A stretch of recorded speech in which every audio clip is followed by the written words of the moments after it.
In 1656, a 23-year-old philosopher named Baruch Spinoza was excommunicated from the Jewish community of Amsterdam. His crime? Saying something unthinkable for the time, that God is not separate from the universe, God is the universe. He didn't mean this metaphorically. Spinoza believed that everything, from the rotation of galaxies to the movement of your thoughts, is a mode, a ripple, of one infinite substance. A substance with infinite attributes, only two of which we know, mind and matter. Spinoza called it Deus sive natura, God or nature. And in doing so, he quietly laid the foundation for an idea that would echo across time, influencing Einstein, modern cosmology, and even Eastern philosophies of non-duality. Today, we ask, is the universe one conscious being, and are we just waves on its surface? Forget the old man in the sky. Spinoza's God is not a person, not a creator outside creation, but existence itself, self-caused, infinite, indivisible. He proposed that all things are not separate entities, but modes of a single underlying substance. Your body, the sun, a blade of grass, they're not separate beings, but expressions of one infinite reality. In Spinoza's framework, this substance has infinite attributes, but humans can only perceive two, thought and extension, or what we'd now call mind and matter. But here's the twist. They're not different substances, they're two ways of perceiving the same reality. Just like a coin has two sides, so too does being express itself through thought and form. And in this, Spinoza anticipated a truth that would take centuries for science to catch up with, that consciousness and matter are not opposites but aspects of a deeper unity. Most of us live inside a dualistic model, where mind and matter are separate, where the soul is distinct from the body, where God is apart from creation. This view runs deep in Western thought, but Spinoza shattered that illusion. He was a monist, someone who believed that there is only one thing, one being, one substance, and that everything else is simply a modification of it. This is not unlike the non-duality of Advaita Vedanta or certain schools of Mahayana Buddhism, where the self and the cosmos, the observer and the observed, are fundamentally one. Spinoza's insight cuts through the illusion of separateness. You are not a ghost in a machine. You are not a self watching a world. You are a particular expression of the one thing that exists, God, nature, the infinite substance. Everything else is a misunderstanding born of language, perspective, and the limitations of the human mind.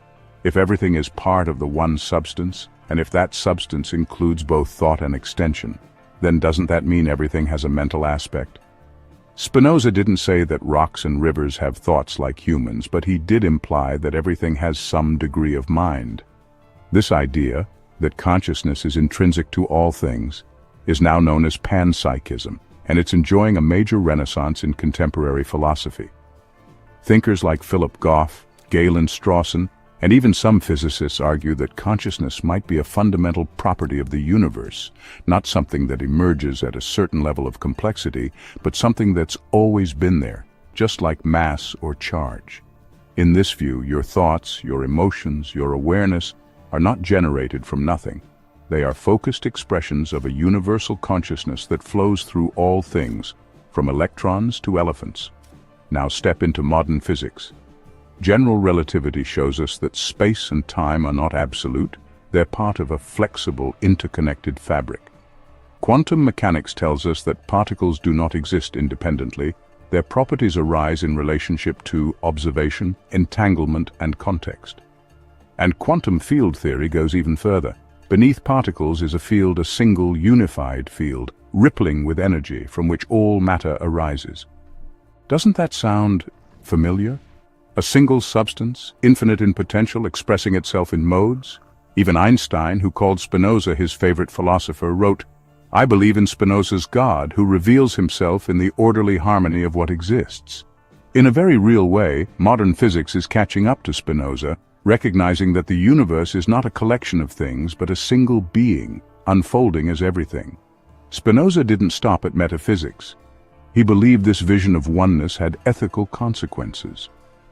If we are all expressions of the same being, then love, compassion, understanding, they're not just moral options. They're the natural logic of unity. Hatred, fear, judgment, they arise from ignorance, from the illusion that we are separate.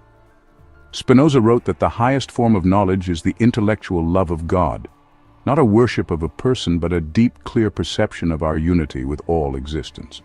When you see this clearly, Spinoza said, freedom arises. Not freedom from causality, but freedom through understanding. You begin to see your emotions, your impulses, your thoughts as part of a larger whole. You stop resisting what is. You align with the flow of nature, and in doing so you become free.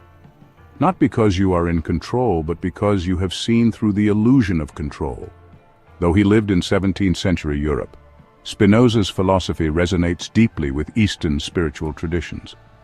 In Advaita Vedanta, Brahman is the infinite, unchanging reality behind all appearances. In Mahayana Buddhism, shunyata, emptiness, is not nihilism, but the recognition that all things are interconnected, empty of separate selfhood and full of interbeing. Spinoza didn't have access to these teachings, yet his vision mirrors them. Why? Because perhaps truth, when deeply seen, reveals itself through different lenses, but with the same light. Just like the Tao, Spinoza's God does not intervene, does not judge, does not command. It simply is, infinite, immanent, indivisible. Not up there, not out there, but here, in this breath, in that star, in the silence between your thoughts. So what are you in all of this? A fluke? A fleeting form? A soul on a journey? For Spinoza, you are a thought in the infinite mind of God, not separate, not autonomous, but part of the eternal unfolding of being.